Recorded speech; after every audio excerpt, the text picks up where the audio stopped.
Well, what about USB sticks and other devices that people bring information in and out of corporations? Because I know one headache that corporations have is they have a security station which scans these sticks, but again, as you say, users in their rush forget to, and then they just plug it in, and instantly you've got a virus outbreak or a malware outbreak. Yeah, I mean, we all know what used to happen with CDs and DVDs, and it's now ubiquitous with all of the USB devices that we have. The BBC would stop working if we couldn't use USB attached devices, because a lot of the things that we work on come on, I mean, they're not a standard USB stick, they're very different. But so technically you have to be able to detect what those are as they enter your network. So sitting on your endpoint machine, whatever that may be, the user inserts the stick into the USB port, and there's detection there that says, is this a known encrypted device? Yes, everything works hunky-dory, the user doesn't really see anything, it just happens.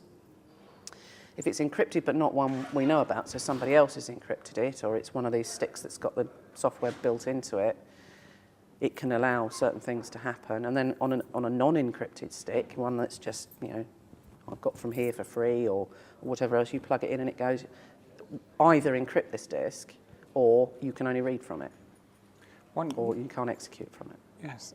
One area that, again, companies have had problems with is social networks. They want to allow their users to use social networks, and there's a lot of privacy settings.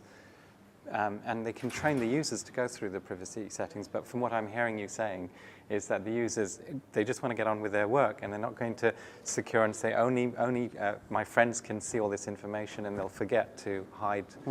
You know, if I Google most people, I can find their Facebooks in the Google searches.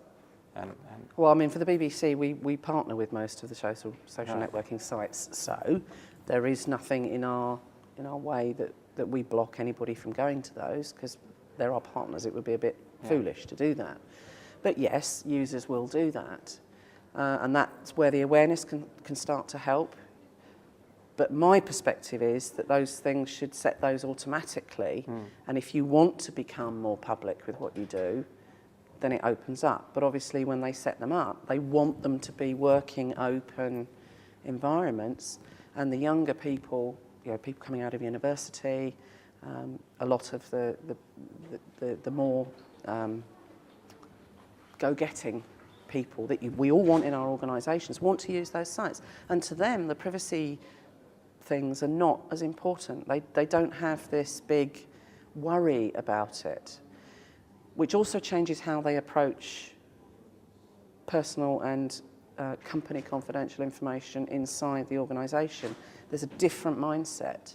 So you need to be aware that that mindset exists, and that it's a harder target to make those people understand where things should be held close to the chest and where things can be clearly stated and openly done. There are ways of protecting from social networking sites or anything else, but it really restricts the use of those sites. And you have to be very sure as an organisation that you want to restrict it like that, because it may be also restricting your ability to get hold of the best and brightest staff. So there's the balance to pay. Obviously the BBC is a very open organisation. Other organisations are not like that, and they have a different perspective on that particular risk. But as far as I'm concerned, it would be better if the settings were automatically set to a privacy-aware state. But that's not going to happen with the social networking sites. So that's an awareness thing in order for the users in your community, so you make it clear, yes, you can use Facebook or Bebo or whatever you want to use, Twitter, but these are the rules. You must do this, and hopefully the users, once they're set, of course, they stay. So it's encouraging them to go through that setting in the first instance. Julia, thank you very much for your time. You're welcome. Hello everyone, my name is Ben Chai. I'm the editor for SecurityVibes.com. If you've enjoyed this video or have any other comments to make, please do fill in the comment boxes and let us know what you think. Thank you.